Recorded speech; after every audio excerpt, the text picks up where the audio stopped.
আমাদের মধ্যে অনেকেই শুধু মুখে মুখে বলে যে আমি জীবনে বড় কিছু করতে চাই বা ভালো কিছু করতে চাই, কিন্তু তারা কখনো রিস্ক নিতে রাজি নন। এখন কথা হচ্ছে যে আপনি যদি রিস্ক নিতে না চান তাহলে আপনি সাদামাটা জীবনযাপনকেই ভালোবাসতে শিখুন।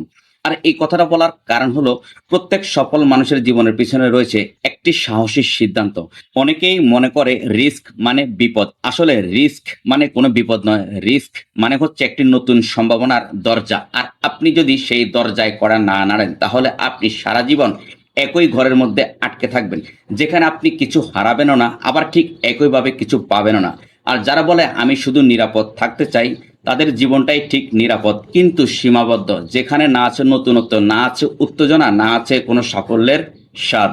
সুতরাং আপনি যদি জীবনে ঝুঁকি নিতে না চান তাহলে আজ থেকে অভিযোগ করা ছেড়ে দিন, স্বপ্নের পিছনে ছোটা বন্ধ করুন, আর নিজের সীমিত জীবনকে আনন্দ করে নিতে শিখুন। তবে মনে রাখবেন, নিরাপদ খেলোয়াড়রা কখনোই ইতিহাস গড়েনি, তারা শুধুমাত্র দর্শক হয়। Thanks for watching.